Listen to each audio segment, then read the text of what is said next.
मेरे बेटे की 4 बीवियाँ थीं। मैं बहुत परेशान थी क्योंकि हर बीवी जब भी बेटे के कमरे में जाती तो कुछ देर बाद बहुत ज़्यादा बुरी और अजीब हालत में होती और वो तलाक लेने की ज़िद करती। मैं ये राज जानना चाहती थी। यूँ मैंने बेटे की 5वीं शादी करवाई तो उसकी जगह खुद घूंघट ओढ़ कर बैठ गई। मगर उस वक्त जान निकल गई जब मेरे बेटे ने, क्योंकि मैंने अपने बड़े बेटे का वलीमा एक बहुत अच्छे मैरिज हॉल में किया था। सारे इंतजाम खुश असलूबी से तय पा गए थे। तकरीब भी खत्म हो चुकी थी और मैं भी बहुत थक गई थी, इसलिए बहू और बेटे से पहले ही घर आ गई थी। मैं लॉन्च में बैठी हुई थी। मुलाजमा से कहा कि मेरे लिए चाय बना दो। वो चाय बनाने चली गई तो मैं वहीं सोफे पर बैठ गई। आधे घंटे तक मेरा बेटा और बहू भी वापस आ गए थे। मेरी बहू मेरे ही पास आकर बैठ गई थी। मैं बोली, बेटी आज तुम बहुत हसीन लग रही थी। सब मेरी पसंद की दाद दे रहे थे। वहीं वो मुस्कुराने लगी थी। तभी मेरा बेटा आया और कहने लगा, आयशा रात बहुत हो गई है, आ जाओ कमरे में। वो बोली कि जी अभी आती हूँ। इतना कहकर वो सोफे से उठी ही थी कि इसने दोनों हाथों में अपना सर थाम लिया था। मैं भी जल्दी से खड़ी हो गई और बोली, आयशा क्या बात है, तुम ठीक तो हो? अली भी अपनी बीवी की जानिब बढ़ा था, मगर फिर देखते ही देखते वो नीचे जमीन पर गिर गई थी। वो बेहोश हो चुकी थी। मैंने जल्दी से आयशा पर पानी के छींटे डाले थे। थोड़ी देर बाद वो होश में आ गई थी, मगर बहुत घबराई हुई थी। इसने मेरा हाथ थाम लिया और बोली, मैं अम्मी आज रात में आपके कमरे में सोना चाहती हूँ। मैं तो अपनी बहू की फरमाइश सुनकर हैरान रह गई थी। मैं बोली, नहीं बेटी, तुम अपने कमरे में जाओ। वो रोने लगी और बोली, अम्मी अगर रात में मेरी तबीयत खराब हो गई तो मैं क्या करूंगी? आप प्लीज मुझे अपनी बेटी समझकर अपने कमरे में रहने की इजाजत दे दें। मैं बड़ी अजीब सी सूरत हाल से गुजर रही थी। मेरे बेटे का भी चेहरा उतर गया था। फैसला नहीं कर पा रही थी। तब आयशा फिर से बोली, अम्मी प्लीज खुदा का वास्ता है, बस एक रात की ही तो बात है। मैं बोली कि चलो ठीक है, तुम मेरे साथ रुक जाओ। मैंने अली की जानिब देखा और बोली, बेटा मैं तुम्हारी बीवी को अपने साथ ले जाऊं? मेरी बात सुनकर अली का चेहरा उतर गया था। इसने मेरी बात का जवाब नहीं दिया और अपने कमरे में चला गया। मैं अफसुदा हो गई थी क्योंकि मेरा बेटा जो नाराज हो गया था, मगर मैं अपनी बहू की दरख्वास्त में भी नजरअंदाज नहीं कर सकती थी। मुझे इल्म है कि रिश्ते निभाने के लिए इन छोटी छोटी बातों का बहुत ख्याल रखना पड़ता है। बहू मेरे कमरे में आकर बहुत गहरी नींद सो गई थी। मैं भी बड़े दिनों की थकी हुई थी, इसलिए पुरसकून नींद सो गई। सुबह उठी तो बहू मेरे कमरे में नहीं थी। मुझे ये सोच सोच कर फिक्र होने लगी थी कि कहीं मेरे बेटे और बहू में कोई अनबन ना हो जाए। मैंने सोचा कि चलो अगर कोई ऐसी वैसी बात हो भी गई तो मैं अपने बेटे को समझा दूंगी। यही बातें सोचती हुई मैं कमरे से बाहर आ गई थी। ये देखकर मुझे बहुत खुशी हुई थी कि मेरी बहू किचन में खड़ी अपने हाथों से अली के लिए नाश्ता बना रही थी और अली भी इसके पास ही बैठा बातें कर रहा था। ये मंजर देखकर मैं वापस अपने कमरे में आ गई। थोड़ी देर बाद मेरी बहू मेरे लिए कमरे में ही नाश्ता ले आई थी। मैं बोली, बहू अभी तुम्हारी शादी को दिन कितने हुए हैं जो तुम यूं किचन में घुस गई हो? वो मुस्कुरा कर बोली, अम्मी ये अब मेरा घर भी तो है ना, अपने घर के काम काज करने में क्या हर्ज है? मेरी बहू बहुत अच्छी साबित हुई थी। जब मेरा छोटा बेटा सोकर उठा तो इसे भी आयशा ने ही नाश्ता बना कर दिया था। सारा दिन यूं ही गुजर गया था। शाम के वक्त आयशा मेरे पास आकर बैठ गई थी। वो बोली, अम्मी मुझे चक्कर आ रहे हैं। मैं बोली, क्या बात है, ब्लड प्रेशर का मसला तो नहीं है? इसने नफी में सर हिला दिया था। कहने लगी, बस न जाने इस वक्त तबीयत बोझिल हो जाती है। शादी से पहले तो ये लगता था कि शायद दूसरे घर रुखसत हो जाने का खौफ है, इसलिए तबीयत खराब हो जाती है, मगर अब तो ऐसा कोई मसला नहीं है। मैं अपने घर आ गई हूँ। मेरा शोहर भी बहुत अच्छा है और आप भी माँ जैसी हैं। मैंने कहा, कोई बात नहीं बेटा, अगर तुम कहो तो डॉक्टर के पास ले चलूं। इसने नफी में सर हिला दिया। फिर हम सब ने मिलकर रात का खाना खाया था। मुलाजमा बर्तन वगैरह समेट कर ले गई थी। मेरी बहू बोली, अम्मी मैं अब अपने कमरे में जा रही हूँ। मैं बोली, हाँ बेटा यही दिन है, अपने शोहर को ज्यादा से ज्यादा वक्त दो। इन दिनों में अगर दिल में मोहब्बत पैदा हो जाए तो उम्र भर रहती है। आयशा कहने लगी, अम्मी अली मुझे बहुत अच्छे लगते हैं। मैं मुस्कुराई और अपने कमरे में जाने लगी, मगर जैसे ही दरवाजे के पास पहुंची तो चकरा कर नीचे गिर पड़ी थी। मेरे छोटे बेटे असद की नजर जैसे ही भाभी पर पड़ी वो चला उठा था। अम्मी अम्मी ये देखें, भाभी बेहोश हो गई हैं। मैं भाग कर आई। अली भी वहीं आ गया था। असद ने जल्दी से पानी का गिलास लाकर मुझे थमा दिया। मैंने पानी के छींटे डाले तो आयशा टूट कर बैठ गई। मैंने अली से बोली, अभी के अभी अपनी बीवी के अस्पताल लेकर जाओ, लगता है शादी की थकावट बहुत हो गई है। बच्ची को जब तक दवा नहीं लेगी ठीक नहीं होगी। मेरी बात सुनकर अली बेजार सा हो गया था। वो बोला, उठो आयशा, डॉक्टर के पास चलें। किस्मत अपनी अपनी, लोग तो शादी के बाद अपनी बीवियों के साथ घूमते फिरते हैं, जबकि मुझे अस्पताल के चक्कर लगाने पड़ेंगे। फिर वो मेरी जाने मतवज्जा हुआ था और बोला, मी आपने लड़की ब्याने से पहले किसी किस्म की छान भी नहीं की थी। मेरे लिए पूरी दुनिया में आपको यही मरीजा मिली थी। अली की बातें सुनकर आयशा फूट फूट कर रोने लगी थी। वो बोली, अम्मी मैं मरीजा नहीं हूँ, मुझे इल्म नहीं है कि मुझे क्या हो गया है। मैं पहले तो ऐसी नहीं थी। मैं बहुत परेशान हो चुकी थी कि अब क्या करूं और क्या ना करूं। खैर तब आयशा बोली, अम्मी मैं आपके कमरे में सोना चाहती हूँ, आपको कोई एतराज तो नहीं है। इससे पहले कि मैं कुछ बोलती अली गुस्से से बोला, हाँ हाँ तुम अम्मी के कमरे में ही सोना, मेरे कमरे में आने की कोशिश भी मत करना, मैं इन ड्रामों को बहुत अच्छे तरीके से समझता हूँ। इतना कहकर अली गुस्से से तन फन करता अपने कमरे में चला गया था। आयशा डरी सहमी हुई मेरे गले लग चुकी थी। मुझे समझ में नहीं आ रहा था कि मैं क्या करूं। आयशा एक रात मसीद मेरे कमरे में आकर सो गई थी, जबकि परेशानी से मुझे रात भर नींद नहीं आई कि बसने से पहले ही मेरे बेटे का घर उजड़ने वाला था। सुबह फिर से आयशा बड़ी जल्दी कमरे से निकल गई थी, मगर जब मैं बाहर गई तो लॉन्च में बैठी रो रही थी। मैंने वजह पूछी तो कहने लगी, अम्मी मैं अली के लिए नाश्ता बनाने आई थी, मगर वो बोले कि वो मुझे ऐसी औरत के हाथों से कुछ भी खाना पसंद नहीं करते, खाना पीना पसंद नहीं करेंगे। इन्होंने तो मुझे यहाँ तक कह दिया कि न जाने तुम में वो कौन सी बीमारी है जो बार बार बेहोश हो जाती हो। मैं बोली आज मैं तुम्हें डॉक्टर के पास लेकर जाऊंगी। वो भी राजी हो गई। दोपहर के वक्त में आयशा को चेकअप के लिए ले गई थी। डॉक्टर ने बड़ी तफसील से इसका मुआयना किया था, फिर कहने लगी कि आयशा बिल्कुल ठीक ठाक है, इनमें किसी किस्म का कोई मसला नहीं है। मैं बोली डॉक्टर साहिबा मेरी बहू हर शाम बेहोश हो जाती है। डॉक्टर ने आयशा को बड़े गौर से देखा, फिर बोली अच्छा तो फिर आप ऐसा करें कि अपनी बहू से मालूम करें कि नहीं इन्हें आपके बेटे से किसी किस्म का कोई मसला तो नहीं है। अमूमन लड़कियां किसी चीज से डर कर बेहोशी का नाटक किया करती हैं। डॉक्टर मेरी दोस्त थी, इसलिए इसने सारी बात साफ सुथरे अल्फाज में आयशा के सामने ही मुझे समझा दी थी। मैंने वापसी के दौरान मैंने इनसे कहा कि मुझे बताओ तुम ये बेहोश होने का नाटक क्यों करती हो। आयशा बोली अम्मी मैं क्यों नाटक करूंगी, मुझे तो अली बहुत अच्छे लगते हैं, मैं तो इनके साथ वक्त बताना चाहती हूँ। मैं ड्राइवर की मौजूदगी में चुप कर गई थी, सोचा कि घर जाकर तफसीली गुफ्तगू करूंगी। घर पहुंचे तो अली बोला अम्मी मैं कल से ऑफिस ज्वाइन करना चाहता हूँ। मैं बोली बेटा अभी तो तुम दोनों मियाँ बीवी हनीमून पर भी नहीं गए। अली बदमज़ा होकर बोला अम्मी मैं इस जैसी मरीज़ा बीवी को हनीमून पर नहीं लेके जा सकता, मैंने क्या कसूर किया है कि वहां भी अस्पतालों के धक्के खाता रहूं। मैं बोली नहीं बेटा ऐसी कोई बात नहीं है, ये बीमार नहीं है, डॉक्टर ने इसका मुकम्मल मुआयना किया है, शायद बीपी की वजह से बेहोश हो जाती हो। अब तुम दोनों मियाँ बीवी अपने कमरे में जाकर थोड़ा सा वक्त गुजार लो। आयशा ने अली का हाथ पकड़ा और बोली आ जाए अली, मैंने आपसे बहुत सी बातें करनी है। अली भी उठकर इसके साथ कमरे में चला गया था। मैं दिल ही दिल में खुश हो रही थी कि शुक्र है मेरी बहू बेहोश नहीं हुई। शाम के वक्त दोनों मियाँ बीवी कमरे से बाहर आए तो अली ने मुझे बताया कि वो आयशा को अपने साथ खाने पर लेकर जाना चाहता है। मैं राजी हो गई। यूं वो दोनों घर से चले गए थे। इतने दिनों में आज मुझे जरा सुकून हुआ था कि चलो इन दोनों बच्चों की टेंशन खत्म हुई। रात गए वो दोनों वापस आए थे। आयशा भी बहुत खुश थी, इसने मुझे अपनी शॉपिंग दिखाई थी। मैंने एक सुर्ख रंग का जोड़ा देखा और बोली सुबह तुम ये सूट पहना। इसने भी हामी भर ली। हम दोनों सास बहू बहुत खुश थी, मगर फिर वो हो गया जिसके मुतालिक सोचा भी नहीं था। आज आयशा कमरे में अम्मी थक गई होंगी, इन्हें आराम करने दो। आयशा भी आराम से उठी और जैसे ही कमरे में जाने लगी तो फिर से बेहोश हो चुकी थी। आज तो मुझे भी खौफ आने लगा था कि न जाने अली का रद्द अमल क्या होगा। मैंने पानी वगैरह आयशा पे डाला तो वो उठकर बैठ गई और फिर से जिद करने लगी कि वो मेरे कमरे में ही सोना चाहती है। तो अब अली ने खड़े खड़े ही आयशा को तलाक दे दी थी। अली तलाक देकर अपने कमरे में चला गया था, जबकि मैं और आयशा हक्का बक्का बैठी के बैठी रह गई थी। और फिर वो सख्ती की कैफियत से निकली तो फूट फूट कर रोने लगी। तब मैं बोली आयशा तुमने अपने साथ इतना बड़ा जुल्म क्यों किया? तुम क्यों अली के कमरे में नहीं जाया करती थी? तुम्हें शादी से पहले इल्म नहीं था कि शोहर के कुछ हकूक होते हैं? बीवी पर ना ही मेरी किसी बात का जवाब दे बिना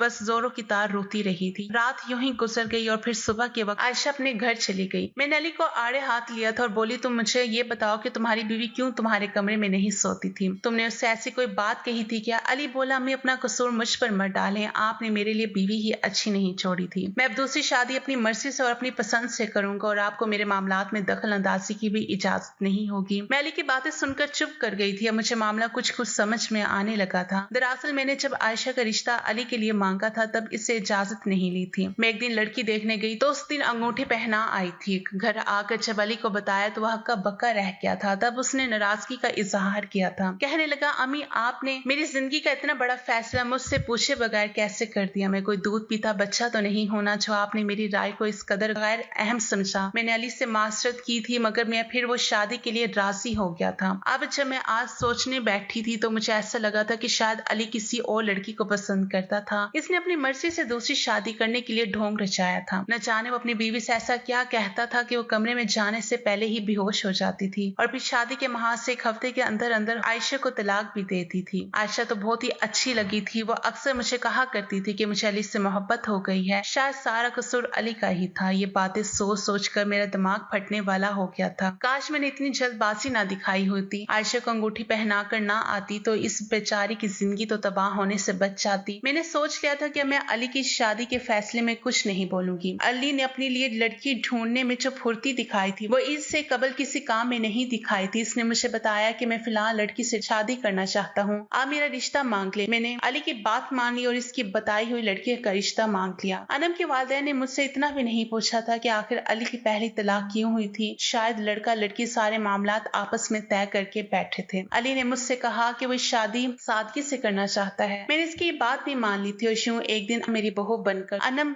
घर आ गई थी। अनम भी बहुत खूबसूरत थी। मैंने सोचा कि इसको दिल से बहुत तस्लीम करूंगी क्योंकि वो मेरे बेटे की जो पसंद थी। अली के चंद दोस्त आए थे, इन्हें खाना खिलाया था तो वो रुखसत हो गए। मैं अनम को अली के कमरे में छोड़कर खुद बाहर आ गई थी। अली भी बहुत खुश था। वो अपने कमरे में जाने लगा तो मैं बोली, अब बेटा अपनी बीवी का बहुत ख्याल रखना, इसको बहुत मान देना। शादी के पहले चंद दिन अगर शोहर बीवी की बात मान ले तो बीवी उम्र भर के लिए शोहर की महकूम हो जाती है। अली मुस्कुरा कर बोले, अम्मी आप फिक्र ना करें, इंशाल्लाह सब कुछ ठीक हो जाएगा। अली भी अपने कमरे में चला गया था। हर सो अंधेरा फैल गया तो मैं भी उठकर अपने कमरे में जाने लगी। तभी अली के कमरे का दरवाजा खुला था। वो भागता हुआ मेरे पास आया और बोला, अम्मी अनम बेहोश हो गई है, मेरे साथ चलें। इस खबर ने मुझे अंदर तक लरसा कर रख दिया था। मैं जल्दी से अली के साथ कमरे में गई तो अनम बेसुध बेड पर पड़ी थी। मैंने इसके मुंह पर पानी के छींटे मारे तो वह हड़बड़ा कर बैठ गई थी। अनम मुझे देखते ही रोने लगी और बोली, आंटी खुदा के वास्ते मुझे अपने कमरे में ले चले। मैंने अली की जानिब देखा था, वो अनम के लिए बहुत मुतफक्किर था। मुझसे बोला, अम्मी ले जाएं इसको अपने साथ। मैं अनम को अपने कमरे में ले आई थी। मैं बोली, बेटा क्या बात है, तुम बेहोश क्यों हो गई? परेशान हो इसने नफी में सर हिला दे और बोली, आंटी मैं तो अली को पिछले 5 सालों से जानती हूँ, हम दोनों एक दूसरे को बहुत पसंद करते हैं, परेशानी का तो सवाल ही पैदा नहीं होता। मैंने तो इस दिन के हजारों ख्वाब देख रखे थे, मुझे नहीं पता कि मैं बेहोश कैसे हो गई। मैं बोली, बेटे ये कैसे हो सकता है कि तुम्हें पता ही ना चला हो? लेकिन वो चुप कर गई तो मैंने उससे एक और सवाल पूछा था। मैं बोली, अनम तुमने मेरे कमरे में आने की जिद क्यों की? अनम खाली सी निगाहों से मुझे देखती रह गई थी। मैंने सोचा कि बहू आज ही घर आई है, इससे ज्यादा सवालात नहीं पूछना चाहिए, ये ना हो कि मेरी बातों से नाराजगी हो जाए। मैं अनम से बोली, तुम सो जाओ। वो आराम से बिस्तर पर लेट गई और मैं सोचने लगी कि अगर पहली बीवी की बेहोशी होने में अली का कसूर था तो फिर अनम कैसे बेहोश हो गई। मैं इस चीज के मुतालिक जितना सोच रही थी मामला उतना ही उलझता जा रहा था। मैंने सर झटकते और आराम करने की गर्ज से लेट गई थी। मुझे लगा था कि अली अनम से भी नाराज होगा, मगर ऐसा कुछ नहीं हुआ था। अली अगले दिन बड़ी मोहब्बत से अपनी बीवी के साथ बातें कर रहा था। रात हुई, अनम फिर से बेहोश हो गई और जब होश में आई तो बोली, आंटी मैं आपके कमरे में सोना चाहती हूँ। मैंने अली के चेहरे पर बेबसी देखी थी। वो बोला, अनम हमारे कमरे में क्या खराबी है, तुम वहाँ क्यों नहीं सोना चाहती? अली की बात का कोई जवाब नहीं दिया और खुद से उठकर मेरे कमरे में चली गई थी। मैं बोली, अली ये सब क्या है? इसके चेहरे पर बड़ी परेशानी नजर आ रही थी। कहने लगा, अम्मी मेरी समझ में कुछ नहीं आ रहा, न जाने ये सब क्या हो रहा है। मैंने उसे दिलासा दिया और बोली, तुम फिक्र ना करो, इंशाल्लाह सब कुछ ठीक हो जाएगा। अली बोला, अम्मी आप मेरे लिए दुआ करेंगी ना? मैंने इस बात में सर हिला दिया तो वो बोला, अम्मी कि कहीं ये सब आयशा की दुआ की वजह से तो नहीं हो रहा? मैं बोली, नहीं बेटे तुम फिक्र ना करो, सब कुछ बहुत जल्द ठीक हो जाएगा। मगर कुछ भी ठीक नहीं हुआ था। मैं अपनी आंखों के सामने अपने बेटे को अजर से गुजरता हुआ देख रही थी। 1 महीना यूं ही गुजर गया था। हर शब मेरी बहू मेरे कमरे में आकर सो जाया करती थी। मैं बहुत कोशिश करती थी मगर इसने एक दिन भी मेरी बात का जवाब नहीं दिया था। ऐसा लगता था जैसे इसकी जबान पर ताले पड़ गए हों। अनम के मामले में अली भी बहुत लचक दिखा रहा था। इसने अनम को खुली छूट दे रखी थी। यूं ही 1 महीने गुजर गया। एक दिन अनम बोली, मैं अपने वालिदैन से मिलने घर जाना चाहती हूँ। मैंने और अली ने इजाजत दे दी थी मगर हम इस बात का इल्म नहीं था कि अनम हमारे घर से हमेशा हमेशा के लिए जा रही है। अनम ने अली से खुला का मुतालबा कर दिया था और सारी बातें राज ही रह गई थी। अली ने भी उसे तलाक दे दी थी। अब अली बहुत गुस्से में रहने लगा था। वो बोला, अम्मी अनम ने मेरे साथ बहुत ज्यादती की है, मैंने इसकी वजह से आयशा को तलाक दे दी मगर इसने मुझे तमाशा ही समझ लिया है। अब मैं इसको जलाने की खातिर शादी करके ही रहूंगा। मगर वही हालात इसके साथ होते रहे। फिर मैं बोली, बेटा तुम्हारी नजर में कोई लड़की है? इसने नफी में सर हिला दिया और बोला, अम्मी आप मेरे लिए लड़की पसंद कर ले, मैं ये शादी जल्द अज जल्द करना चाहता हूँ। मैंने हामी भर ली और अली के लिए 5-6 बीए ढूंढने लगी थी मगर इस बार मुझे बहुत ज्यादा परेशानी का सामना करना पड़ रहा था क्योंकि जिसके घर में रिश्ता देखने जाती थी लोग मुझसे पहला सवाल यही करते थे कि आपके बेटे की पहली 4 तलाकें किस वजह से हुई। वजह तो मुझे खुद मालूम नहीं थी तो दूसरे को क्या जवाब देती है। खैर यूं ही वक्त गुजरता रहा। मुझे एक ऐसी लड़की का रिश्ता मिल गया जिसके आगे पीछे कोई नहीं था। मैंने अली को लड़की की तस्वीर दिखाई और इसके मुतालिक एक एक बात उससे बता दी थी। मैं बोली, अली अब तुम खुद देख लो इस जगह शादी करनी है या नहीं। अली जल्दी से बोला, अम्मी मैं यहाँ पर शादी करने पर रजामंद हूँ। और यूं सोया मेरी 5वीं बहू बनकर आ गई थी। इस बार तो मैं बहुत ज्यादा परेशान थी, समझ नहीं आता था कि आगे क्या बनेगा और फिर वही हुआ जिसका डर था। जोया भी शादी शादी की रात बेहोश हो गई थी। जब वो होश में आई तो उसने कहा कि मैं आपके कमरे में सोना चाहती हूँ। मैं इसे अपने कमरे में ले गई और बोली, जोया मुझे बताओ कि तुम मेरे कमरे में क्यों आ गई। वो कहने लगी, आंटी अली के कमरे में बहुत वहशत थी। मेरा दिल बैठने लगा था और फिर मेरे आंखों के आगे अंधेरा छा गया। जब मैं होश में आई तो बस दिल चाहा कि वहां से भाग जाऊं। मुझे लगा कि आपके कमरे में आकर मुझे सुकून मिल जाएगा। मैं बोली, तुमसे अली ने भी कुछ कहा था? वो बोली, हाँ, उन्होंने ही कुछ ऐसा कहा था जिसकी वजह से मैं बेहोश हुई थी। मैं झट से बोली, बताओ क्या कहा था? जोया सोचने लग गई थी। फिर वो बोली, मैं भूल गई, मैं सोच कर बताऊंगी। अब मेरी 5वीं बहू के साथ एक दी माजरा हो गया था और मैं इस मामले की तह तक जाना चाहती थी, इसलिए मैंने एक मंसूबा बनाया था। मैंने सोचा कि मैं खुद ही बेटे के कमरे में जाऊंगी कि आखिर इधर ऐसा क्या होता है कि इसकी बीवियां इसके साथ टिकती ही नहीं है। रात हुई तो मैंने जोया से कहा कि तुम आज शाम अपने कमरे से बाहर मत निकलना। वो बोली, क्यों आंटी? अली मेरा पूछेंगे तो हम क्या कहेंगे? मैं बोली, तुम इस बात की फिक्र मत करो, ये मामला मैं खुद ही सुलझा लूंगी। जोया एक शरीफ लड़की थी, वो बात की खाल नहीं उतारा करती थी, इसलिए इसने मेरी बात मान ली। शाम हुई तो अली भी घर आ गया था। वो बोला, जोया कहाँ है? मैंने कहा कि वो तुम्हारे लिए खाना तैयार कर रही है। वो ये बात सुनकर खुश हो गया था। रात का खाना खाकर मैं अली के कमरे में जाकर छुप गई थी, क्योंकि आज मुझे हर हाल में अपने बेटे का राज मालूम करना था। मैं अपने कमरे में छुपकर एक एक चीज का जायजा ले रही थी। थोड़ी देर गुजरी थी कि कमरे में अली आ गया और तब मेरी नजर एक ऐसी चीज पर पड़ी कि मेरा आसार ही खता हो गए। मैं 25 साल पीछे चली गई थी। मुझे वो दिन याद आ गया था जब मेरी शादी अली के अब्बू के साथ हुई थी। मेरी इनके साथ दूसरी शादी थी और मुझे पहली बीवी के मुतालिक कुछ भी नहीं बताया गया था। जब मेरी शादी को 3 माह हो गए तो मैं हामला हो गई थी। मेरे हामला होने की खबर सुनकर मेरी सास और शोहर बहुत परेशान हो गए थे। मैं हैरान थी कि इन्हें खुशी क्यों नहीं हुई और तब मेरी सास ने एक दिन एक बड़ा सा तवीज लाकर मेरे गले में डाल दिया था। मैंने वजह पूछी तो मेरी सास बड़ी खौफजदा सी नजर आई थी। वो कहने लगी, मेरी बेटी की पहली शादी जादूगरनी से हुई थी। मैं ये बात सुनकर हैरान रह गई थी। मैं बोली, कि आजकल के दौर में भी जादूगरनियां होती हैं? तब मेरी सास बोली, ये औरतें जो पीरों फकीरों के चक्कर में पड़ी होती हैं, ये जादूगरनियां ही तो होती हैं। तुम्हें इल्म है क्या? अहमद ने अपनी मर्जी से शादी की थी। एक दिन वो अपने साथ राशिदा को ले आया था। कहने लगा, अम्मी ये मेरी बीवी है। मैं तो अहमद की बात सुनकर ही दंग रह गई थी। मैं बोली, एक ऐसी लड़की जिसको मैं ब्याह कर नहीं लाई, इसको मैं अपनी बहू तस्लीम नहीं करूंगी। तब अहमद कहने लगा, ठीक है, अगर आप मेरी बीवी को तस्लीम नहीं करेंगे तो मेरे घर से निकल जाएं। मेरा वो बेटा जिसने कभी मेरे साथ ऊंची आवाज में बात नहीं की थी, वो मुझे घर से निकल जाने को कह रहा था। मैं तो चुप होकर ही रह गई थी। फिर इसके बाद मैं हर वक्त बीमार रहती थी, यहाँ तक कि मैं बिस्तर से लग गई। अहमद को तो मेरी परवाह ही नहीं थी। वो अपनी बीवी की जुल्फों का असीर हुआ था। एक दिन मेरी पड़ोसन मुझे एक पीर साहब के पास ले गई। मैंने उससे हिसाब करवाया तो कहने लगा कि तुम पर और तुम्हारे बेटे पर सख्त किस्म का काला जादू चला है। फिर पीर साहब ने इस जादू का तोड़ कर दिया तो मैं अभी अच्छी भली हो गई और अहमद के सिर से भी बीवी का भूत उतर गया। राशिदा का क्या हुआ? जादू खत्म हुआ तो अहमद को भी राशिदा में बुराइयां नजर आने लगी थी। अब उनमें हर वक्त लड़ाई झगड़ा रहता, यहाँ तक कि मेरा बेटा भी बिस्तर से लग गया था। मुझे इल्म हो गया था कि ये राशिदा का ही किया धरा है और फिर मैंने अहमद का भी तोड़ करवा दिया। अहमद से याब हो गया तो मैंने इसकी शादी तुमसे करवा दी। अब तुम हामला हो तो मुझे फिक्र है कि राशिदा का वार तुम पर या बच्चे पर ना चल जाए। मैं बहुत ज्यादा खौफजदा हो गई थी और फिर मेरे अली की पैदाइश से पहले ही मेरी सास इंतकाल कर गई थी, इसलिए वो अली के लिए कोई तावीज नहीं करवा पाई थी। आज अली का अमल हुआ तो ऐसा लगा कि एक भेड़िया कमरे में दाखिल हो गया। मैं तो खुद भी होश होते होते बची थी। खैर मैं अगले ही रोज अली को एक बहुत पहुंचे हुए पीर साहब के पास ले गई तो वो कहने लगे कि इस पर काला जादू हुआ है ताकि इसका घर ना बच सके। इसकी बीवियां जो रात के वक्त बेहोश होती हैं वो भी इसी वजह से होती हैं। अली के कमरे में इन तावीजों की मदद से ऐसी वहशत भर दी गई है कि जो कोई भी इसमें दाखिल होने का सोचता है तो बेहोश हो जाता है। मैंने पीर साहब से कहा कि मेरे बच्चे के जादू का तोड़ कर दें और कोई ऐसा अमल बता दें जिससे दोबारा इस किस्म का कोई तावीज ना चल सके। पीर साहब कहने लगे, तुम लोगों पर जादू कराने वाली चल बसी है, यह आखिरी जादू रह गया है तुम्हारे घर आने पर, इसका भी तोड़ हो जाएगा। फिर अली पर हुए जादू का तोड़ हो गया था। मैं बेइंतहा खुश थी। अली घर वापस आया तो इसकी बीवी पहले से ही इसके कमरे में मौजूद थी और मुझे इल्म हो गया था कि इस सारे खेल में ना तो आयशा कसूरवार थी और ना ही मेरा अली। ये सब तो राशिदा का किया था। खैर अब वो इस दुनिया से जा चुकी है, अपना किया वो अपने साथ ले गई है। मैं तो इसकी बख्शिश के लिए दुआ भी नहीं कर सकती कि इसकी वजह से मेरी बेटी की जिंदगी तबाह होने पर पहुंच चुकी थी। अगर आपको आज की कहानी पसंद आई है तो वीडियो को जरूर लाइक कीजिएगा और अपने दोस्तों के साथ भी शेयर कीजिएगा। और हाँ, अगर आपने अभी तक हमारा चैनल सब्सक्राइब नहीं किया तो जरूर सब्सक्राइब करें। मिलते हैं कल एक नई और दिलचस्प कहानी के साथ। अल्लाह हाफिज।